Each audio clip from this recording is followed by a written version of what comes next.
Hey everybody, this is Mike from the One Stop Co-op Shop, and I'm doing my first of 3 this year. I've played so many games. 3 top videos for the year. This one is the top 20 crowdfunding games of the about 30 or 35 or so that I covered. Now, I'm not counting purely expansion crowdfunding campaigns, only new games, and I'm not counting any ones that were actually delivered and I played the final copy and covered that, only ones that I have not covered the production copy yet or it's not done yet. And if you like the content of the One Stop Co-op Shop, consider supporting us through Patreon. You get early access to our videos and exclusive videos every month. This month, I'm going to be talking about my least favorite games of the year, crowdfunding and not. You can also check out our separate streaming channel for even more content, including some more top lists. Listen to our podcast. We're going to do a top games of the podcast as well soon. Or come join the conversation on our Discord and let us know which crowdfunding games you loved this year. So let's jump right in and see which games, at least for me, were the best of the year. So first at number 20 is Iconoclash. This is a game kind of based on sort of Super Smash Brothers and other like brawling games. It's purely competitive and each character has a unique deck of cards and they use them to move around and do attacks. And I made a unofficial solo mode, just like kind of like a little variant I played around with for the game. This one is pretty cool. It's not as clean as some of the other like brawling games I like, Exceed and BattleCon and those kind of things. But it is doing something very different with a bigger like board and the possibility of playing with like 4 or more players, I think. So yeah, there's some cool things here. I do want to play the final product, but it's not going to be like one of my top brawlers of all time, but it is pretty fun and my solo mode is just okay. So that's Iconoclash, number 20. Next is Goldblivion, one I covered very recently. This is number 19. And this is a competitive game with a solo mode where you are deck building and then you go into like this little combat mechanic. Sometimes you fight the little monsters you see on the board. But you're also using powers and card play to collect gold, and then gold can be converted into gold bars, which are victory points, and the combat can also get you gold bars. I thought this was pretty good. There was a little bit of engine building. It had like forced culling every round to kind of build your engine, so you were constantly like getting new and better cards and getting rid of old, weaker cards. I thought that was great. And the solo AI plays super smoothly. Now, that being said, it's nothing like really super new in terms of deck building. It's not incredibly special, and I wasn't sure about the AI balance so far. So it is good. Again, not great. That's what you're going to get at the number 19 spot. But I enjoy deck building, and this one certainly has a nice, like, fun riff on it. So that's Goldblivion, number 19. Then we have Flip Town at number 18. This is a flip and write game. And again, I just covered this on Shelf Life very recently. You draw cards that are poker cards, and you're like building a poker hand at the top. But the cards you select and don't select also determine which action spaces you can go to. And then in typical flip and write fashion, you are like crossing things off and such. But one of the fun things about this one is that it has tons of like comboing actions, and the little like sort of poker element is a lot of fun. I personally don't love flip and writes and micro games in most cases.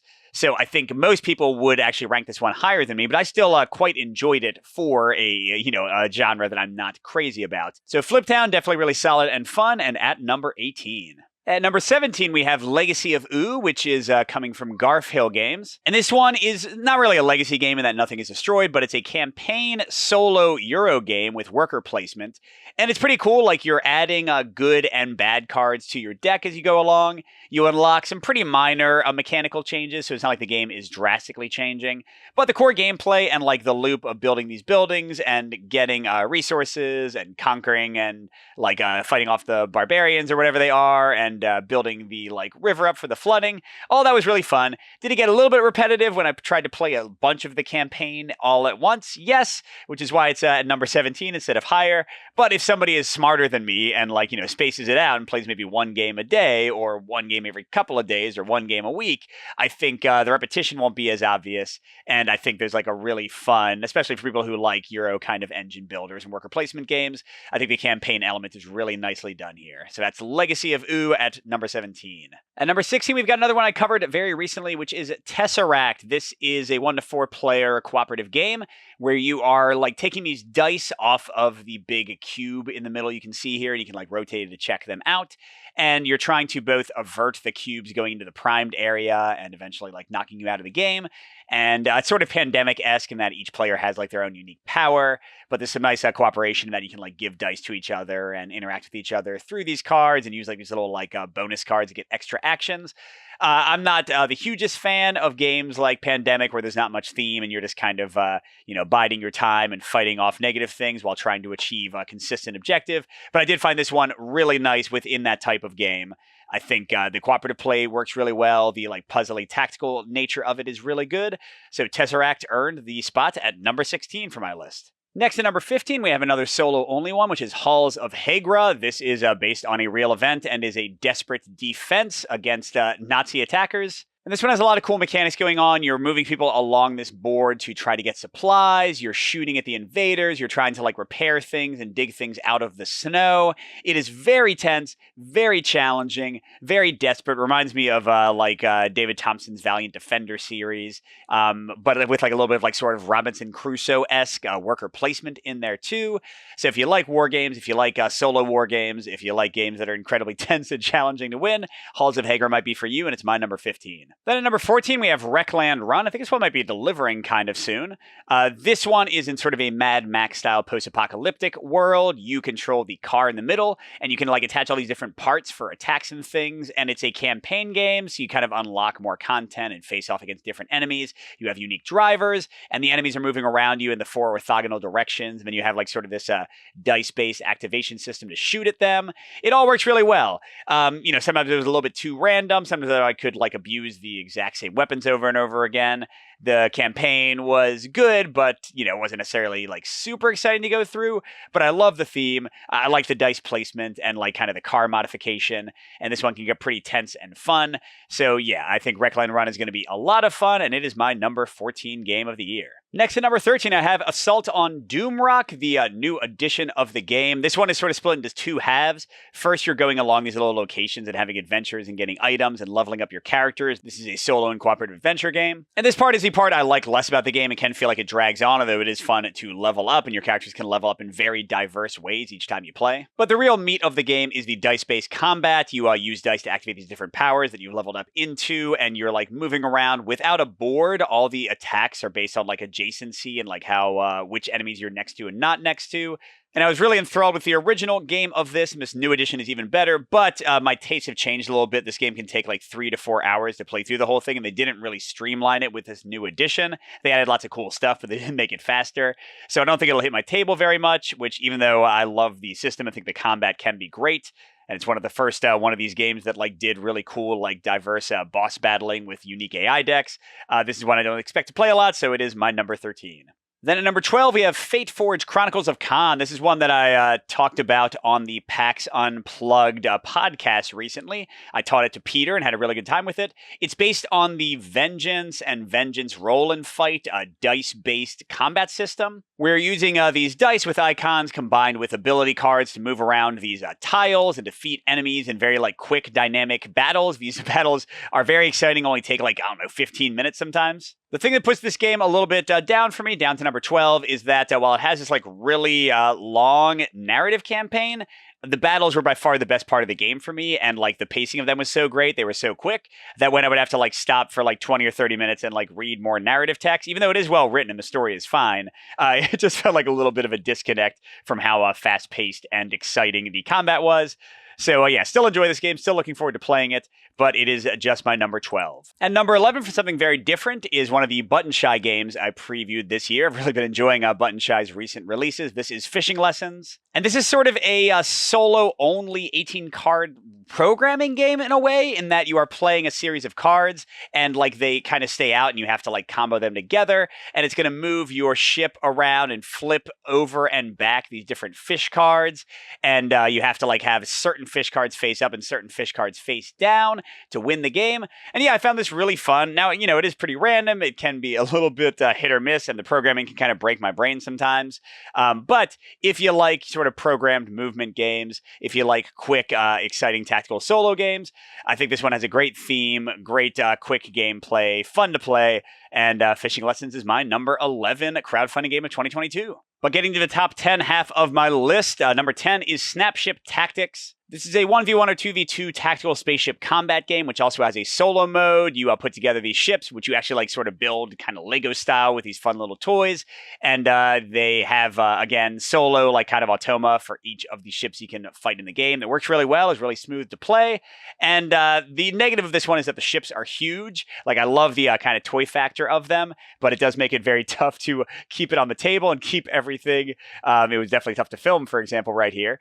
But I really like, little like tactical ship games. I like Silent Death and X-Wing and all those sort of things. So this one is fun. Again, the toy factor is through the roof, but the negative side is that they are huge. So you aren't going to ever fit like on a reasonable table more than like maybe 4 fighters max at a time.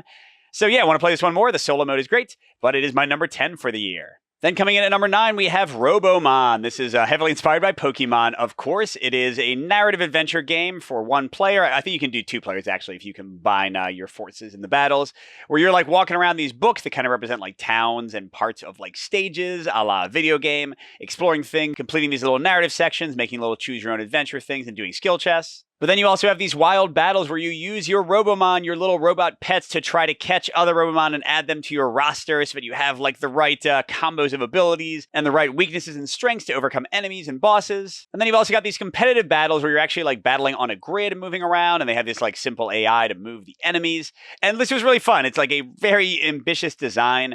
I found the narrative elements pretty cool, the world building a lot of fun. Of course, it's a ton of fun to catch your Robomon and like build your team out and all of that.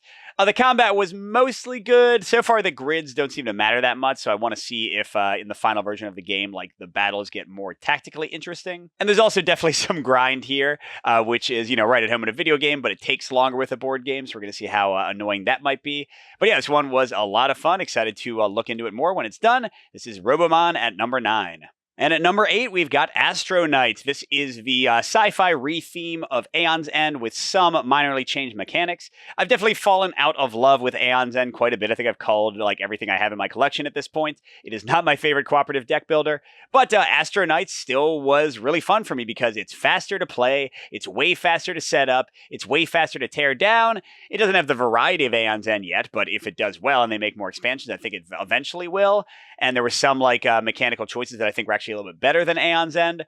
So yeah, so it's kind of recaptured, maybe not my full love of Aeon's End as like hyped for that game as I was when it first came out, but it was good enough to come in at my number 8 spot this year.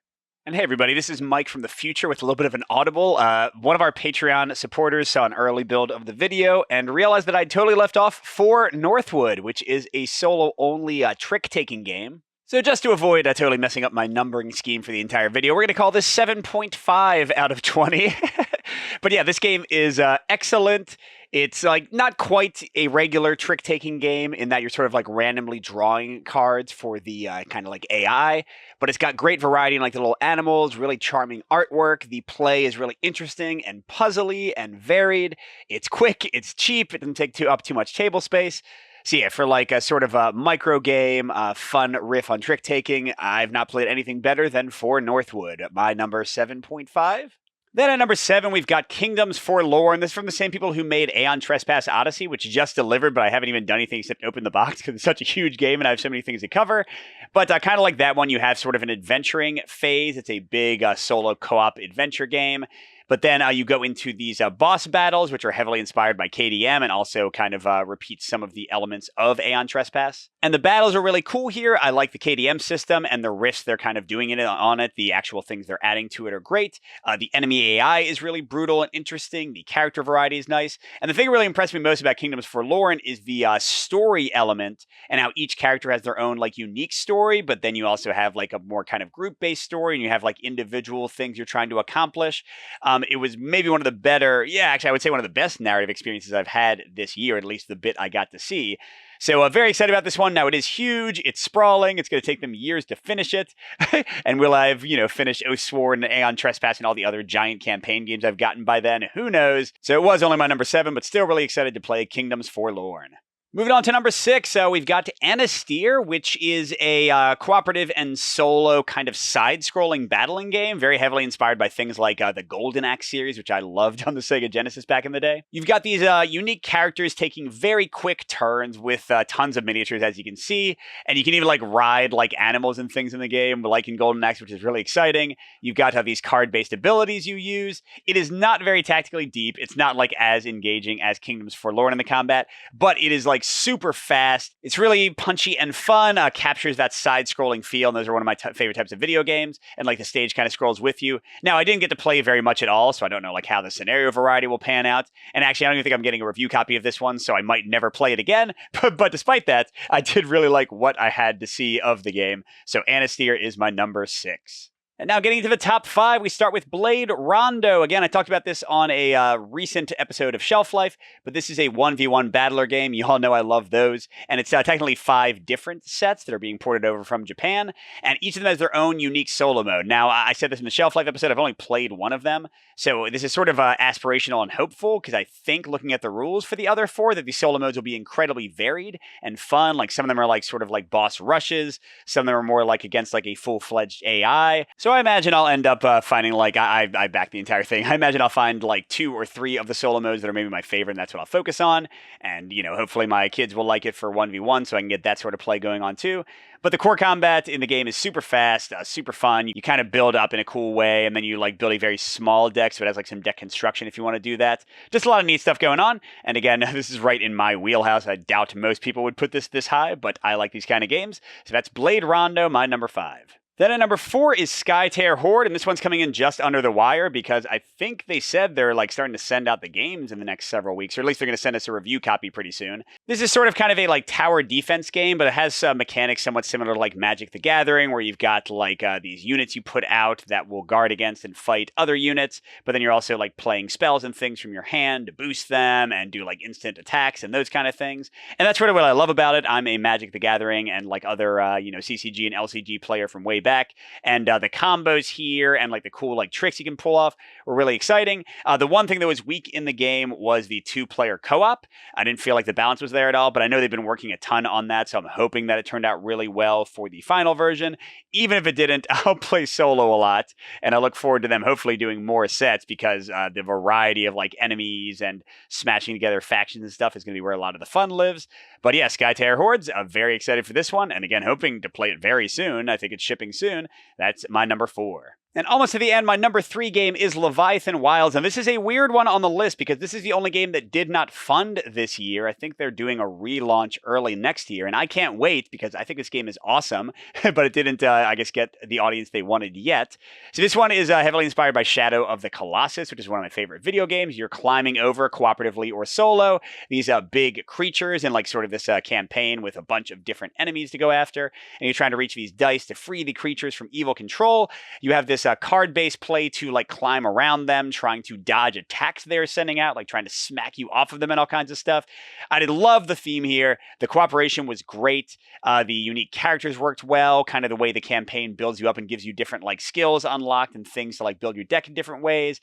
The little like AI and the predictability of the attacks of the enemies. Just all the stuff here was really awesome. And man, I hope that they do great on their second crowdfunding attempt so I can give them some money and we can get this game going. Because yeah, I really enjoy it. So that is my number 3, Leviathan Wilds, hopefully coming back to crowdfunding early next year. And almost at the top, this is my number 2 game, a crowdfunding game of 2022, which is Tidal Blades 2. What is the subtitle, like Rise of the Unfolders or something? And this one is a campaign-based, sort of like dungeon crawler, or at least like battling scenario-based game. It has this awesome, I love this system where you play cards on this little 3x3 board, and then they combo together like horizontally and vertically. But they also have a really nice like AI for the enemies that is quick to resolve, but varied, a really cool initiative system. Like all the mechanics in this game are excellent. The dice rolling is exciting, but like not too punishing, has some mitigation. So far, the story from what I've seen is really good. It uses storybooks, so you don't have to find and track down like tiles and things. You've got beautiful art that is thematic for everything. Like this is the only way I want to play these kind of games now after like Jaws of the Lion and other things spoiled me. So yeah, I think this one is awesome. It was my number 1 crowdfunding game for most of the year until something kicked it out. But I cannot wait to play this. I didn't pledge it, but my friend did, so I'll be able to play his copy. Definitely the best dungeon crawler crowdfunding game I played this year by a mile. So what's my number 1 game? Whoa, this is going to blow some of you away. It is Tainted Grail, Kings of Ruin. And I know some of you are already laughing at me because if you don't know the story, I think like my top game at the end of the year of 2019 or 2020 was Tainted Grail. And then I culled it several months later because I went from it being my number 1 game to like really not enjoying it because the grind just got to me so much. But here's the thing, Kings of Ruin, took the grind. If the grind level was at a 9 out of 10 for the original Tainted Grail, they kicked it down to like a 2 out of 10. And that means that I can enjoy the great combat system, the great diplomacy system, the awesome exploration, the amazingly written narrative, the incredible world building. Like, man, I'm a big fan of games like Tainted Grail and Sleeping Gods and Seventh Continent, where you're kind of like going around, having adventures, seeing a story, discovering and flipping like new locations and things. And this was, at least for me, at least from what I've played so far, such a step up, such a great set of improvements from the original Tainted Grail. Took all my main complaints and just eviscerated them. So, yeah, maybe I'll be eating crow again like I did after the original Tainted Grail when I finally get to play the final version, although I don't think so. All the new mechanics are really good.